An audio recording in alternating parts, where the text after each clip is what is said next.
What is up, everybody? Welcome back to another video. In today's video, we are back with our preview slash prediction for the Detroit Lions and the Atlanta Falcons. It's back at home, and like John Kaminsky said, man, we owe them one. We got to get back to a win at home. So let's get it started. Welcome to today's video. Glad you guys are here, and yes, man, we're back with another one of these videos. Now, last week, I got to tell you, I felt good, man. I felt good. 27-17 Lions was my prediction. I felt good going into half. It was 14-7. We were going to get the ball.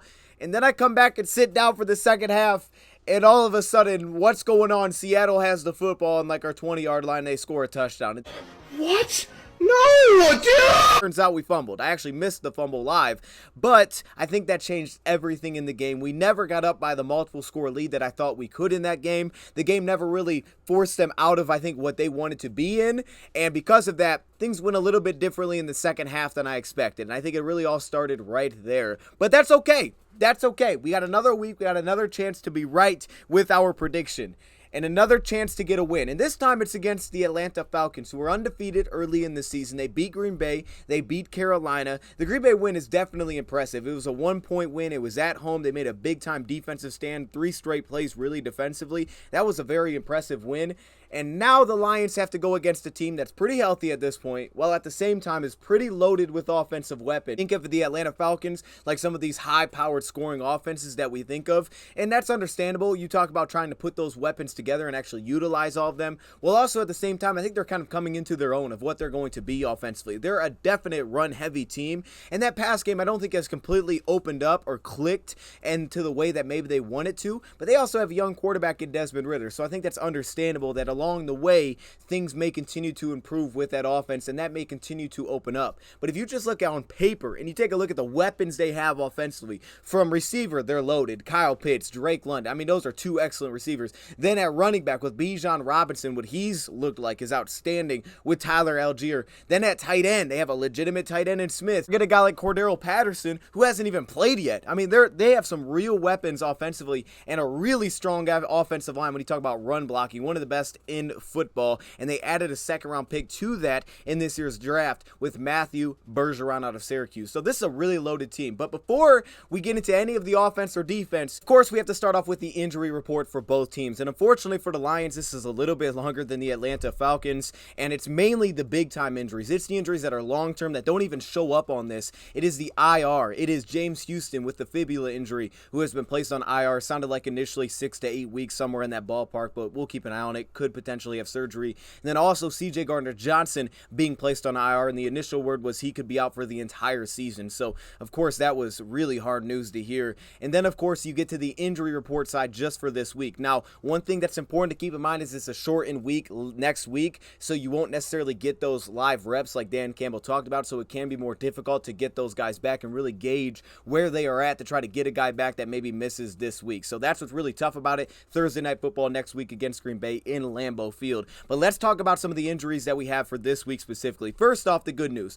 Full participation from Amon-Ra St. Brown. He is questionable for this game, dealing with a toe injury, but according to Dan Campbell, basically they feel pretty good about it. Like, he's looked pretty good in practice, so I'm optimistic that he's going to play, just knowing Amon-Ra St. Brown, how tough he is. Also, Josh Reynolds, full participation with a groin injury. He's also questionable for this game. I think he and or Marvin Jones could be a very key piece when you look at how this defense plays schematically and also personnel-wise, so we'll keep an eye on that injury update. And then, of course, Frank Ragnow with rest. He's set to play in this game. Now, you go to the players that are out, the players that also did not participate. Let's start there. First off, Kirby Joseph. He is out for this game with a hip injury. In this last week, we saw both our safeties go down at one point, and then they ultimately came back. But now we know CJ Gardner-Johnson is down for a while, and then also Kirby Joseph, who is out for this week with a hip injury, which means we are moving to Tracy Walker, likely Ife Melifonwu. Both guys stepped in for short stints this past week, and man, I tell you what, these guys are going to be crucial in this game.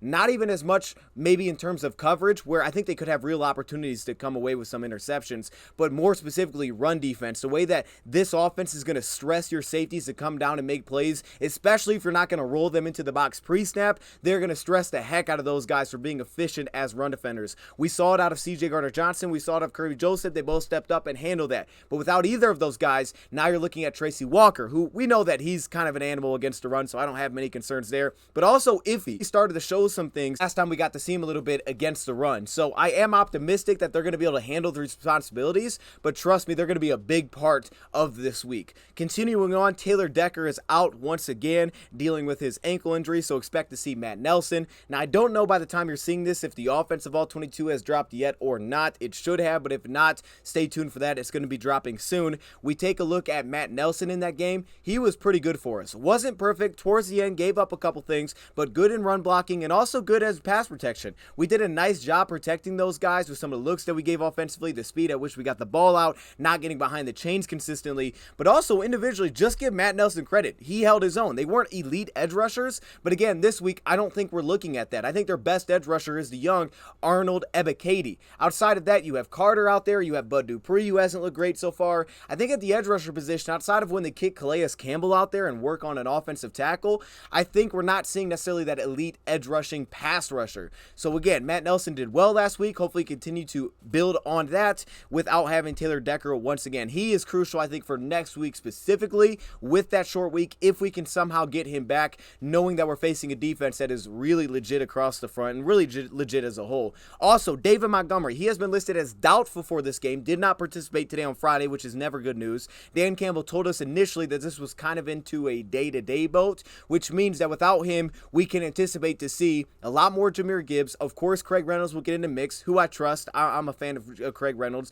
And also Bam Knight, who has been signed to the active roster from our practice squad. He was one of our late additions to the practice squad. We did a video talking about a guy like Donovan Knight, as well as other players, so feel free to go check that out. I won't dive back into that just for the sake of time in this video, but he is on the active roster, and he could absolutely be up for this game. I would expect that he will be up for this game. Emmanuel Mosley, he is out. Dan Campbell seemingly had a sense that that was going to be the case today on Friday, that he would be out for this game. He is out once again, and that's a tough one. Now, the big thing about this team is the size, whether that's Matt Collins, whether that's Kyle Pitts, whether that's Drake London. It's the size that they have on the outside more than anything. Drake London is clearly the guy that I circle. He is a difference maker. He posts you up in the end zone in goal line situations when most of the time you're sitting in man coverage. They've seen a lot of zone this year, but he is like the real difference maker that I point to. But they have real weapons on the outside, so size is going to be a big time key this week, which I think actually could play a little bit into Jerry Jacobs' favor. We understand that he's not the biggest corner,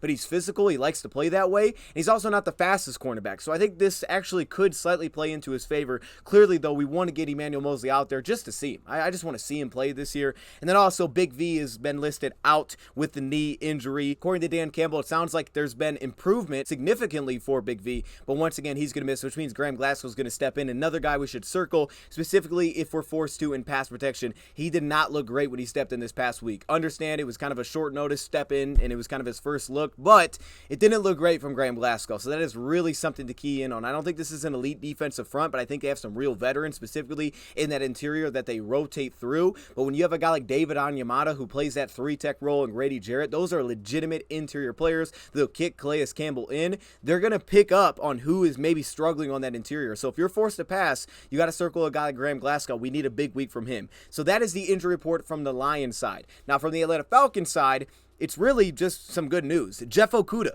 he's dealing with a foot injury. He is questionable, but full participation today. He understands that he's playing his former team. He'll be someone I circle as well, just to see if he's out there ahead of a guy like Trey Flowers. They have A.J. Terrell on the opposite side who's legit, and I think sometimes they even try to force coverage his way, like, hey, throw it to that guy one-on-one. Opposite of that, I think they had real questions marks to this point with Trey Flowers starting opposite, wearing the 33, if you see it in some clips there. Jeff Okudah could easily, I think, get that start over him, but I do think that's a spot that the Lions need to look to attack. And if that's Jeff Okudah, we really just haven't seen it yet with Atlanta, but I would still circle that matchup as something the Lions attempt to attack, while at the same time, he's the former Lion, so that's going to get a lot of attention just naturally. And then also Cordero Patterson. He's limited participation today, listed as questionable with a thigh injury. Again, he has not played yet. He is just another weapon. I mean, I think he's listed as a joker on this team. He is just a weapon for this offense that we haven't seen yet, and he would just add to the weapons that they already have, specifically coming out of that backfield. So with that, let's move on to the game. We're going to talk offense, defense, and I'll give you my score prediction at the end, and specifically the players to watch. So let's get into it. We'll start on the offensive side of the ball with the Atlanta Falcons, and of course the first thing I always take a look at is the offensive line that you have, and this is a pretty strong offensive line across the board. When you took a look at Matthews at left tackle, they add Bergeron, the second-round pick this year out of Syracuse. At center, they have Dahlman. At right guard, they have Lindstrom, who is a really good run blocker. And then at right tackle, they have McGarry. So a lot of names that we're probably familiar with on this offensive line. The big thing to me that stood out, and it was pretty clear, is that they are very good. They are a really good unit as run blocking as a whole. I mean, they are good across the board. You can understand why they added Bergeron. They love to go behind Lindstrom as the right guard, but now they can flip it with their second-round pick. You can understand why they made that addition. This is a strong run blocking offensive line, and that's kind of what was expected with their head coach. But in terms of pass protection, I have real questions about it really across the board. I think Bergeron is probably the guy you could probably pick on the most as a rookie. He's had some issues in there giving up pressures already, but I think across the board, their center's been solid. You also believe that their left tackle Matthews is pretty solid as well. But as Lindstrom's been as a run blocker, there's questions as a pass protector. I think across the board, this team is not one that's specifically built to be in third and long. I know we talked about this a lot with Seattle with the injuries in particular, but this is not a team that consistently wants to get into third and long. A lot of it to me comes down to that offensive line. It's not elite in pass protection. I think that's the real key that stands out to me here. They are very tough to stop run blocking, but you can get after them in terms of pass protection. Start there first with the run game that Atlanta has. Bijan Robinson is averaging now 6.2 yards per carry. And the big thing that stands out with Bijan, it's not even just running, it's also passing the football. It's just he comes from everywhere. He's going to hit you from every angle. He's not going to consistently just be lined up at running back. He'll be lined up as an offset tailback. I've seen that where they break the huddle very quickly, get out there, quick toss on the play, try to get to the edge. They love to attack the edge on the run. They are very athletic on that offensive line, so they love to get those offensive linemen moving. Well, at the same time, he'll line everywhere, usually in a tight slot, but you'll see him on jet motion, end arounds. They'll get him the ball in a lot of different ways. When they put him at receiver, they'll throw screens to him. We saw one of his best plays of the season early this year where he broke a screen, basically made two guys miss and scored a touchdown, broke a tackle within that. It's the change of direction. It's the cut ability specifically that stands out when you watch him. The ability to hit the gas and then immediately cut off of that. It really flows well with that outside rushing attack. It can be kind of a one-cut look where it's like, hey, hit the corner, then cut upfield. And that's where they're dangerous because they can very quickly get explosive runs with how well this offensive line does. And again, specifically behind the right side of that offensive line with Lindstrom, that's a guy that I circle because that's someone that seemingly, I don't have the exact numbers to this, but it seemed to be a little bit of a tendency to want to lean to run that direction. Now, there's a couple spots, and really it all has to be in sync defensively to handle this run defense, but specifically I point to the edge rusher position. Whoever is matched up outside of that tight end, because you should be able to beat their tight ends, and they do leave their tight ends in the block. They use them to block a ton, and they'll run right behind them. So you may get a look like this, for example. They motion a tight end across, watch the linebackers flip to the strong side as well as the defensive tackles 2-eye 3-tech. They're playing an overlook here on the front, but the edge rusher stayed the same. So you have to win that battle with Pitts. Then again, the safety has to come down and run. So the tight end position, you look at your edge rushers, they want to really dominate that battle. But then specifically on the weak side of the formation, if there's not a tight end, you have to look at that defensive end as well. Whether that's John Kaminsky, whether that's Hutchinson, whether they flip it. I circle a guy like John Kaminsky. I think he could be in for a massive game here against this former team. And it's playing that backside specifically. With all the wide zone rushing that they do, the flow has to be on point. Like from the backside, you have to be able to get in front of those blocks. You can't get caught behind because they love to attack those cutback lanes. The Packers are a little bit flipped here, you can see with the strong side, but this is Kenny Clark on the 3 technique who's going to get that initial push. But it's really the nose tackle here that's shading that center, that backside that's able to shut off Lindstrom, but it's that initial pop that throws back this lead, but then shut off and make the play. You can see on the backside that 4-eye, that defensive end, gets kind of trapped behind. That could have been a problem if it wasn't for the front side making this play. It's really the cutback lanes that they're able to create, the way that they're able to get wide. I look at the edge rushers to dominate the tight ends, and then on the backside, also the John Kaminsky's, who's probably going to see a lot of tackle matchups, probably in a 4-eye, a 5 technique, a 4 technique, right around that offensive tackle. I look at John Kaminsky specifically on the backside, again, to dominate that block, hopefully play a little bit behind the line of scrimmage, and be able to stay within the play from the backside, not get caught behind and lose that gap where they can cut back and hit you with a quick hitter. Now, I want to make it clear, a lot of this does start with the front side. Here you can see number 93 here working one technique on the center. It's a little bit more of an inside zone, but with that first step penetration, he's able to throw off this entire run. It really is the first step of what these defensive linemen do, and also not just how fast they make a first step, but directionally, where is their first step? Laterally, upfield, how are they attacking the blocks? Are they properly attacking blocks? Because if that front side handles it well, you can have a lot of success, because then it comes back to the cutback lanes. If they're getting pushed off the spot, you can almost circle who is the right guard blocking and how does he do. If he handles his business, then hopefully that backside, because again, they're going to put tight ends across the board, hopefully that backside has an opportunity to fill without getting and working up to the second level. So that's Benito. We're going to see probably some Ali McNeil, but also maybe some Isaiah Buggs this week.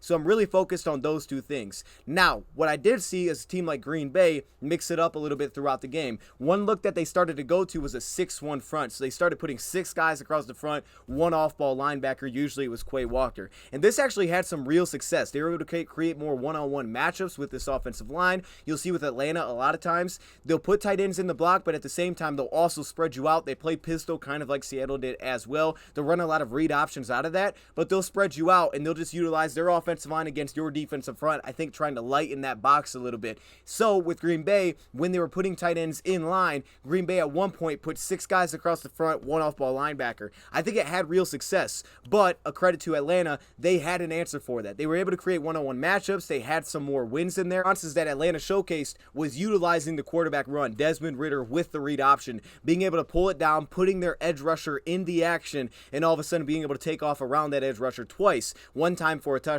There was real success doing that, putting that guy in the action. So if you want to line all those guys up across the front, that's exactly what they're going to do. They'll spread you out. They'll make you put 6 guys in the box occasionally based on what they come out in formation wise. Well, at the same time, there is kind of a between whether or not you want to bring that safety down into the box or you want to keep him out deep. And a lot of that challenge, I think, comes from what they have on the outside. So that's going to be a decision that the Lions are going to have to make, which is going to present a big time challenge. But the safeties are going to be involved in the run game, whether they're at a pre-snap, too high look, or they're rolled down into the box. That guy's going to have to support against the run, whether the backside, the front side, whatever it may be. A lot of times they're going to end up getting into the action. Now, with that being said, with how fast flowing this offense is, they'll mix in some counters as well. And this was one of the more impressive plays that I saw. So we had like a zone counter look from them, and this was Bijan Robinson. And you could see on this play how on the backside, you could see they kind of seal off. On the front side, they give you that zone look. See, is that quick? As soon as they hand it off, you get that counter look, immediate cutback to the second level. Linebacker playing through the flow of it and just kind of flowing with where the run was going. Again, we see a lot of counters with pulling linemen,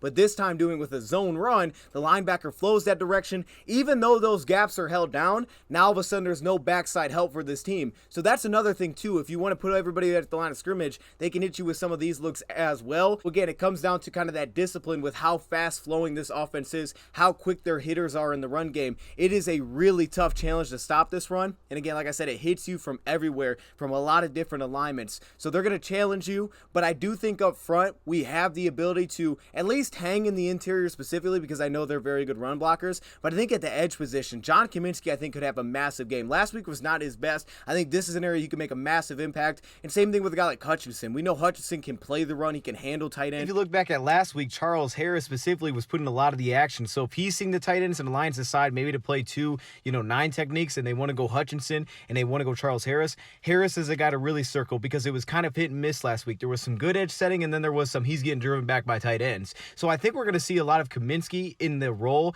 of playing around the tackle. But for the tight ends, if they say go on both sides and Lions want to put 5 guys on a scrimmage, who's opposite of Hutch and what does that look like? Whether that's Romeo or whether that's Charles Harris, because there was inconsistencies there. I got no concerns about Hutch. It's the opposite side. But the safeties are going to be involved. When we take a look at the linebacker position, it's really individually different things that I'm looking for. From Derek Barnes, I want to see him be that, physical run presence that he is, especially if we go to some of those looks where we only have one off-ball linebacker, and it is Barnes, and maybe they put Alex Anzalone on the edge because he's done that in the past with a team like the New Orleans Saints. All of a sudden, Derek Barnes needs to be that physical player that just goes through and just lights up an offensive lineman and allows you to play behind a line of scrimmage. It kind of just makes everything messy for them in the run game, forcing those cutback lanes. At the same time, from a guy like Jack Campbell, I'm looking more so from a coverage perspective, really with what they do in some of their screens.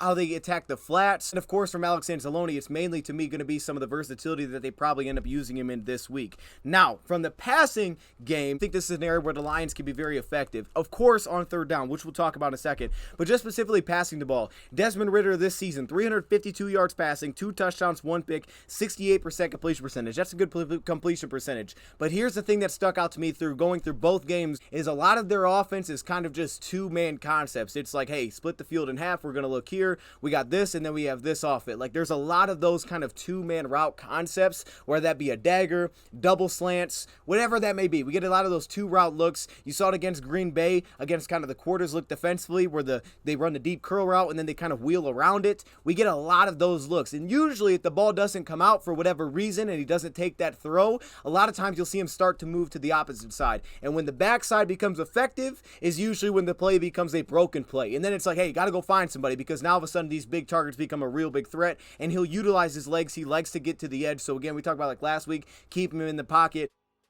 There's really a few things about this with Ridder that I think is a little bit different. The big thing is it's very urgent. 1, because of pass protection. 2, because a lot of teams will bring a 5-man rush with an automatic 5-man front. And 3, because the read is a lot of times kind of 1-2. That's taken away. All right, I'm going to utilize my legs and I'm going to move. And then after I start to move, either I'm going to run because I'm a pretty good athlete, or some of these big receivers are going to break open. So we need to plaster those guys in the back end. But it's a little bit more urgent than maybe some other quarterbacks that we talk about, where it's like, hey, as the play wears on, you have to stay in those rush lanes. If you're going to bring that rush, you might get there and you might win. You might win that matchup, but he's going to take off very quickly. So you have to seal up the middle. You can't give that immediately to him. If anything, you have to force him to bubble outside of that. This offense is getting the ball out pretty quick. It's kind of limiting those reads. And of course, the thing there is just taking away the first look from Desmond Ridder consistently. I expect to see the Lions disguise some coverages like we saw a team like the Green Bay Packers do. They do an excellent job in the back end. And the Lions defensively have played a majority zone coverage so far this year, and that's a majority of what Atlanta has already seen this season.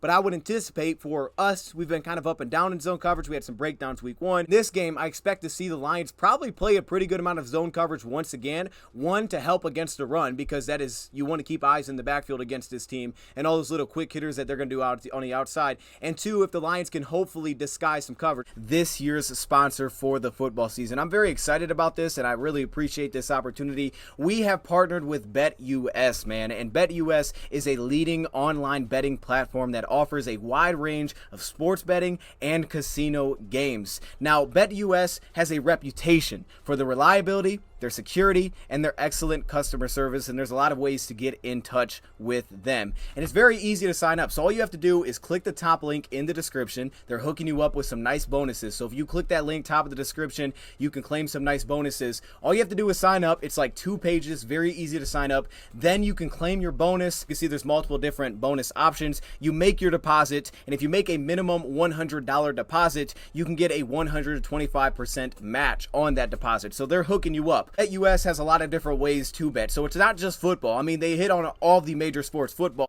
basketball, baseball, soccer. I mean, hey, if you're into soccer, there you go. Heck, they got esports on here, man. There's tons of different ways to do it, whether that's, game props, pre-game betting, whether that's over-unders, whether that's future bets, live betting as well, including parlays, so you can build out your ticket and do things that way. If you're a returning member, there are 5 currently re-up promotions. There are 6 listed currently sign-up promotions. Through BetUS, you become a loyal member to BetUS, and this leads to other perks, including free payouts, free monthly tournament entries, bigger bonuses. Shout out to BetUS. Now, if they do play man, again, the focus to me goes directly to Drake London, and they'll probably have to send some sort of help that way. Maybe Jerry Jacobs plays it a little bit better based on the type of receiver that he is. That would not shock me. Or maybe they just put Cam Sutton on him, but then you have a guy like Pitts to deal with on the opposite side. But I do expect we're going to probably play some zone coverage, a pretty good amount once again in this game. So I would like to see the Lions throw some disguise looks specifically in the back end. Get him off that first read. Make him think something is open that's not necessarily open. One thing that I did take away from Ridder is that while, he's an aggressive quarterback, like if he starts to feel the heat, he's going to fire that pass. He trusts his ability to make a lot of throws, and he's pretty confident once he breaks the play. However, I will say that he does have a lot of passes that he threw into traffic. A lot of passes were thrown into traffic that I was able to just mark down. Some were really good. Like you had the dagger concept that he hit to Drake London. Here the defense goes into a cover 4 look, so it's broken into 4 quarters. You're going to see this outside receiver run this deep dig route, but he's going to run that underneath of the seam from the slot receiver to open himself up right underneath that safety in front of the linebacker. That's one thing I'll say from an offensive side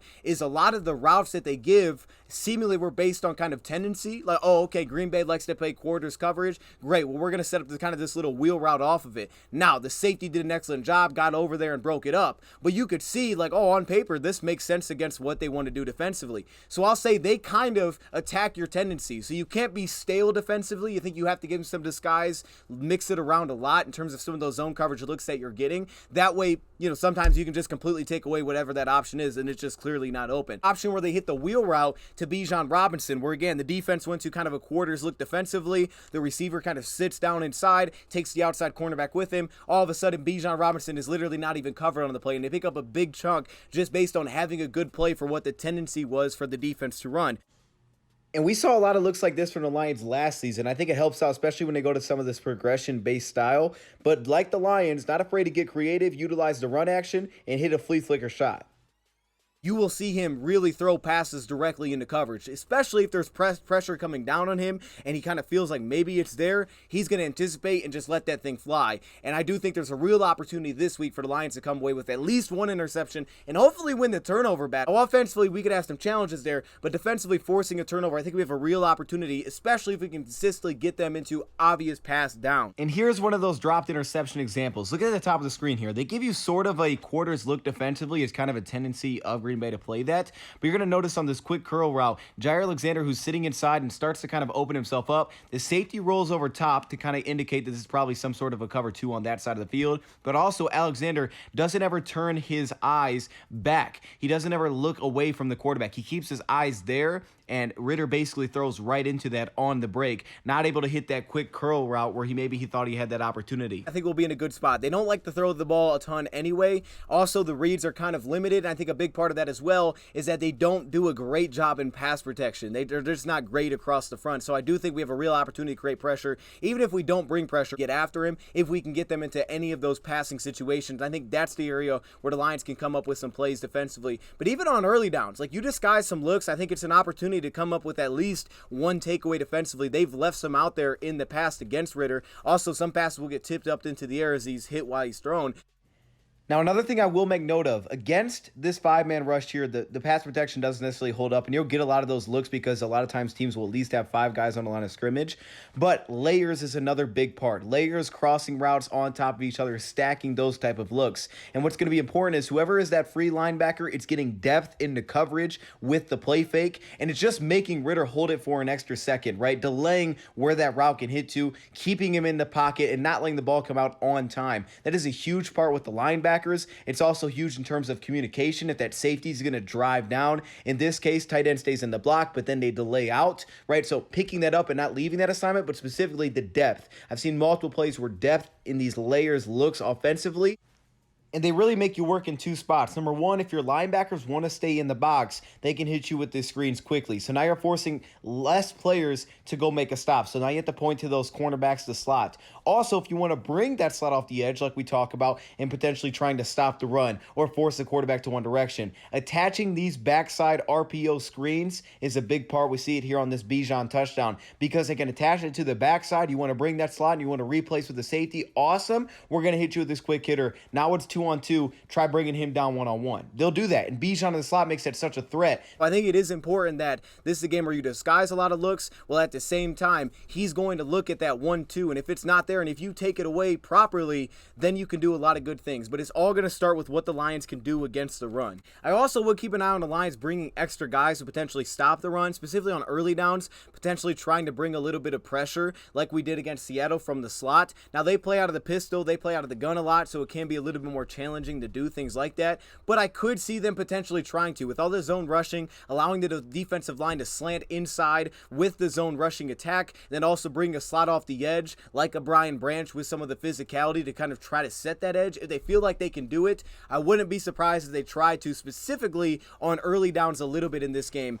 And that's just another reason I think the safeties are going to be so involved. Because again, if you're bringing someone off the slot, and you need a safety to go over and fill, or an off-ball linebacker, I don't think the Lions are going to want to throw a ton of bodies over top of some of these receivers if they can help it. So I expect some of the potential a little bit of off coverage from the corners, some of those zone looks defensively, and of course they could play some of those too high looks and ask their safeties to roll down and make plays potentially post-snap to run support, make tackles as well. But in terms of bringing pressure, specifically if you know the pass is coming, I do like the idea of trying to come right at it. Maybe right through the A gaps, kind of just double it up. The threat there then becomes you could single up someone on the outside, and obviously that's a threat. But if you can get the pressure right in his face and force him to bubble out, I think that's a really good opportunity. But truly, if you're not going to rush him, which I think makes a ton of sense because I think you can win on the front, you have to look at these edge rushers like this. They have to be disciplined. You see the guy when he's inside, you have to fill quickly because he will step up and go. Lions on the offensive side of the ball, the challenge to me is really, again, we start with the trenches. It's that first unit that they're able to deploy,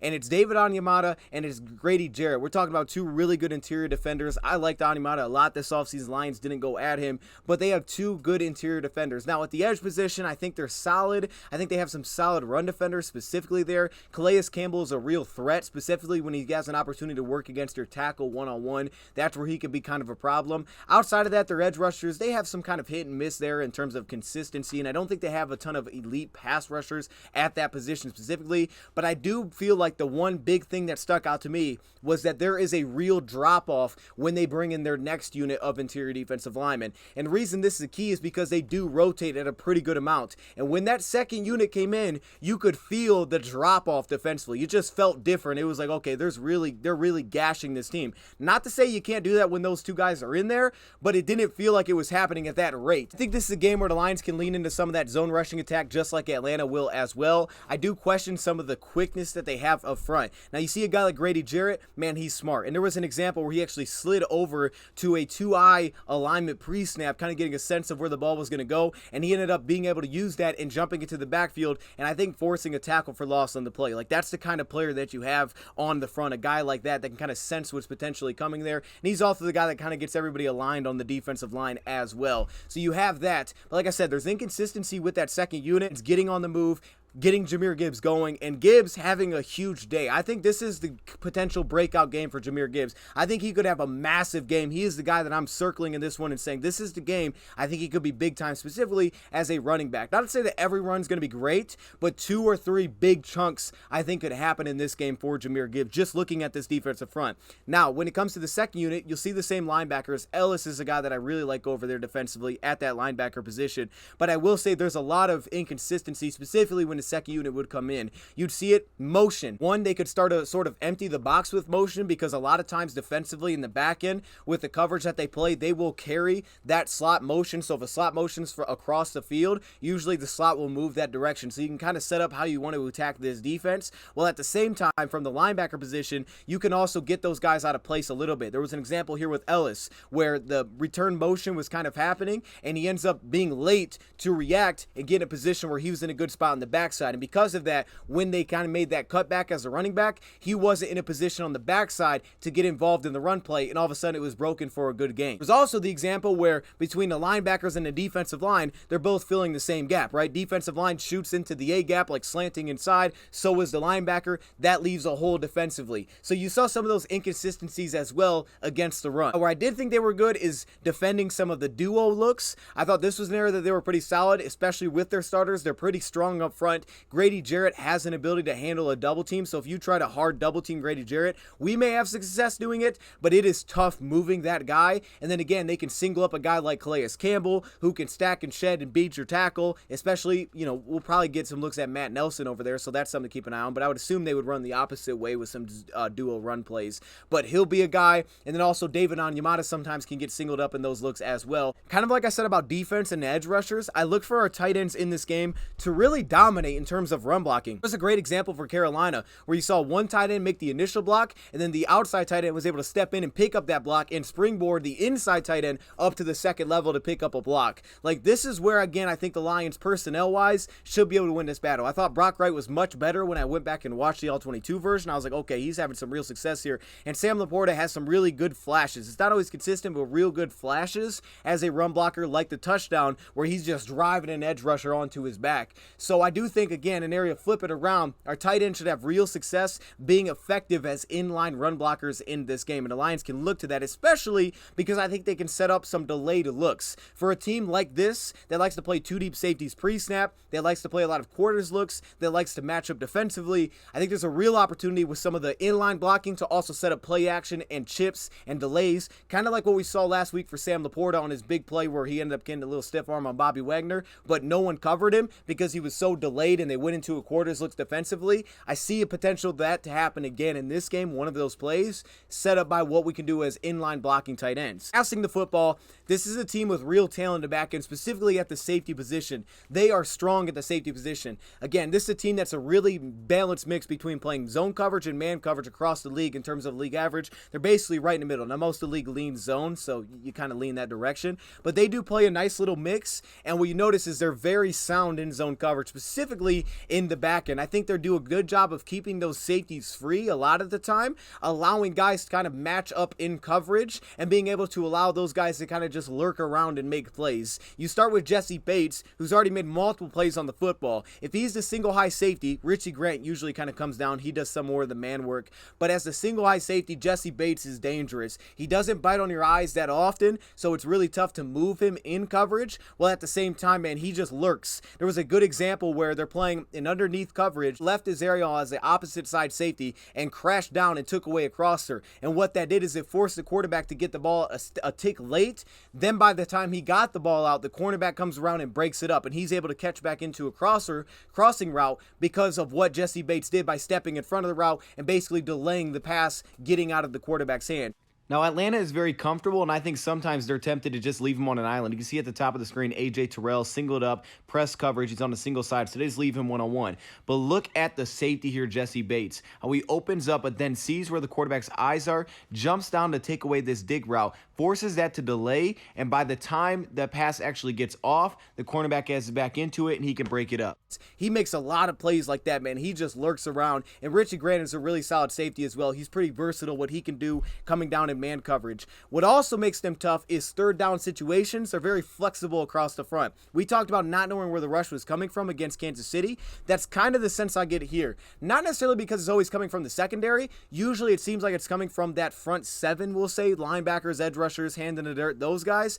Although they have flexibility, like Arnold Ebiketie can drop into coverage. They have real flexibility there, so they'll drop out edge rushers. The linebackers will show and drop. Their linebackers will rush, and that led to multiple occasions of free rushers that you would see offensive lines allow. That is one of the tricky spots with this team, is that they'll put everybody across the line of scrimmage, and you just don't know who is coming. A lot of times, guys that they'll drop out, they drop out in a position where you'll see it on third down. They play a lot of cover one defensively, meaning one deep safety, and manning up across the board. They'll do that with either five rushers, play cover one blitz, or they'll sometimes leak out a linebacker. And a lot of times when I saw them do that, usually they would kind of play like inside leverage on someone they wanted to take away. Like against Carolina, you would see the linebacker drop out and go find Adam Thielen and kind of try to bracket him in, make you beat them with someone else in a third down situation. So they can be kind of tricky on third down. Even though you may know it's man coverage a lot of the time, they can be tricky with the looks that they give you. One thing I would keep an eye on for third down passing, if the Lions are in those spots, is screens. Tunnel screens, quick screens, whatever it may be, out to receivers, because when they're in that look, sometimes you'll get off coverage, especially if you get a blitz defensively. It's a real opportunity to catch, get numbers, and make a chunk out of a play, because of just at the defense that they're in. So I would look for some of those screens to potentially be set up if we get into some specifically third and medium, third and long situations. And I have to show an example like this. Now, I understand Love didn't score on this last possession, but man, this is tricky. To see Alford, number 20, he's the slot corner at the bottom of the screen there, to start on the opposite side and then take off to the opposite side of the field at the snap, knowing they're in two-man coverage, and then the off-ball linebacker, 55 Ellis, who's showing a blitz, he's on the line of scrimmage, to drop out and actually take the running back at the snap. That's tricky. That is a difficult thing for a quarterback, man. That guy is completely flipping the field. We saw the safeties rotate. Look at things like that. That's difficult to deal with, and it speaks to all those looks that they continuously give you. Now they can play off it. Expect to see a lot of motion for Ben Johnson this week, because one thing that he does at a really high level is creating leverage, especially if he knows that you're playing man coverage, but creating leverage offensively with some of the fast motion. I anticipate we're going to see a lot of that once again in this game. In terms of personnel, I'm looking at a guy like Alford at the slot, who is he's kind of an average slot corner, I think, from what I've seen in terms of coverage. He would be a guy circle as a matchup that you can go after. Now, in saying that, I would expect that they're going to probably send some help that direction, especially in obvious passing downs, maybe with that linebacker, try to take away St. Brown, who will probably get that matchup a lot of times. So then the opposite side would be likely Jeff Okudah or Trey Flowers, who we've seen to this point, is the other guy that I would attack in man coverage. There were times where it felt like they were trying to just kind of leave A.J. Terrell on an island, rightfully so. He's a good cornerback, so they kind of leave him on his own. But opposite side, I would look to those guys to attack whoever that other outside corner is, and also in the slot. Those are guys that I feel like we really can go after. Their linebackers move really well, so they can kind of chase in man coverage. But like we saw last week with Sam Laporta and Jahmyr Gibbs, those are our man beaters in a lot of ways. So the Lions will probably try to still find those matchups early in the game. But because of that, I circle either Marvin Jones Jr. or Josh Reynolds. As Marvin hasn't really done much to this point, Josh has been very effective. One of those two guys having real success working on one of those corners on an island. When we get those looks, I look at that player to win that matchup because I think those players are better than what they have on the other end. As I touched on, they play a lot of quarters. They'll play a lot of cover 6. They'll play at a quarter's depth defensively. There's a lot of matching defensively. They'll follow the slot receiver. So keep an eye on some speed outs as well. It's one of the areas that Green Bay started to take advantage. They hit multiple speed out routes where it was just a quick, like, okay, snap, one step, drop, hit the speed out route because they're sitting in off coverage defensively. So that's another thing. But again, with the play action, one thing that the Lions can attempt to do, kind of like week 1, is attempt to continuously bring a safety down because they do like to play too high and give you some tricky looks there unless it's obvious pass downs, and then they won't do that as often. But early downs, they'll like to play too high. So I would expect that the Lions are going to want to try to attempt to bring a safety down consistently to really set up that play action where I trust that their pass protection, even with missing 2 guys, can hold up in this game. Well, at the same time, getting some of those big run plays can really set that up and open it up, potentially slide protection a little bit for them as well, just because of the natural zone rush fake. And so the guys that I'm focused on is Jahmyr Gibbs. I think this is the game that he can have a really big game. I know he did some really good things last week in the receiving game. Week 1, we saw some special things as a rusher and some of the different ways we align him, kind of like what we see from Bijan. But I think this week is the game where he'll get more attempts as kind of your pure tailback, and I think it's also a real opportunity schematically to lean into some of those outside rushing plays, lean into some of those zone runs, and allow him to just break a couple plays. Not everything will be perfect, but I think there's a real opportunity for him to pick 2 or 3 chunk plays that can change the game and set up play action off of it, set up some of those delays to a guy like Sam Laporta, get the ball out, that kind of thing. And also Richie Grant, Sam Laporta, they'll probably see some of that matchup. Of course, Graham Glasgow, just because he didn't look great last week in pass protection, he'll be tested specifically with a guy like David Onyemata and Grady Jarrett. When the starters are in, he will be tested. Those guys are legit. So I want to see what he looks like. He's going to be a key because he's in the interior specifically. Matt Nelson did some good things last week. And then finally, I'm going to point to one Khalif Raymond because how dominant he's been against zone coverage already. Atlanta's a heavy zone coverage team. We know that Ben Johnson historically is very good against zone coverage. So I anticipate that that will continue. He'll find ways to create leverage, find ways to pass the football, but they are very tough in the back end, specifically at that safety position, man. Those guys kind of just lurk and they're everywhere. And it's a real opportunity for them to take some passes away, and it could absolutely happen, which is why I think our defense needs to at least get one takeaway in this game because they should have an opportunity to do so, especially if we're up. They're going to have to throw the ball. There's no reason, I think, that we don't come up with an interception unless they're just checking everything down. They love to go to their screens. They love to attack the flats. They do those things, but when they're forced to push the ball downfield, I don't see why the Lions don't come up with an interception. Tracy Walker, Ife Melifonwu maybe gets his first pick. I don't see why they don't. I think this is a real opportunity. The linebackers could as well. He'll fire some crossers underneath that are like really tight windows. So Alex Anzalone, we've seen do it. Jack Campbell could get his first. Someone's going to do that, I think, on the defense side of the ball. But offensively, they lurk around as safety, so you don't want to be in that spot consistently, but they're tricky. However, I know Ben Johnson is going to have a good plan to attack their zone coverage, find leverage offensively, and find a way to get guys open, create separation. But I think they'll be able to lean on the run game to open a lot up this week. So while I say Khalif Raymond because of how good he's been against zone, and historically he's been good, he's been great this year, I'd also circle either Marvin Jones or Josh Reynolds. Whoever consistently gets that number 2 cornerback assignment, I'd circle that guy as the guy that could have a couple crucial plays in this game, crucial wins on play action sets. That's the guy that I circle to win win in this game. On the flip side, you got Drake London, who's, beats a lot of people. He beat Jair Alexander on a big play action shot. Like, he's just tough. He is an 8th pick in the draft, and he's worth that draft pick. That guy's an animal. But with that being said, I think this could be a very fast-paced game. I could see a lot of rushing in this game. It's a tough prediction to make because I think this is a really, really legitimate Atlanta team, but I don't love their passing game. So kind of like last week, I feel like if we can get ahead, we can really control this game. Wow. Although if we're playing catch-up with how they run the football, it could be tricky, right? You don't want to play from behind against this team with how they run the football. Some of the interceptions and plays that they can make in the back end, they're pretty opportunistic with what they can do there and the different creative looks they'll give you, who's matching, who's carrying the seam, where the safety's moving to. So I think they can be tricky there. But I do think we come up with a turnover in this game. I do think the Lions win this game. I think they get back to 2-1. They get the win, heading into Lambeau Field to play Green Bay for a really early big divisional game. I got us winning 24-17. That kind of feels high to me, although I don't want to go too much lower because Atlanta did post 25 points against Green Bay, who is a very good defense, and I think they've proven a lot to this point that maybe we haven't proven. So I'm giving them 17, but I think this game goes by pretty fast. 24-17, I got the Lions winning at home, getting back to 2-1. Once again, I want to give a big thanks to this year's partner, BetUS. Use betus.com/DoseOfDion. It's the little screenshot here that will pop up when you go to that link.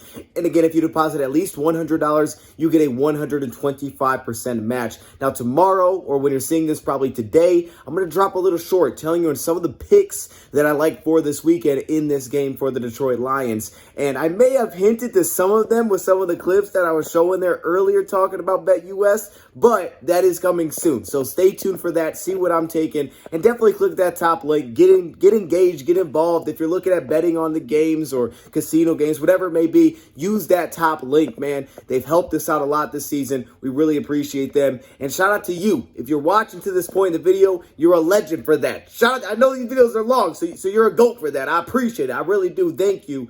And I can't wait to see you guys this weekend with some live streams. I'm out. Let me know your thoughts in the comments below. Thank you, Prop, for watching, and I'm out.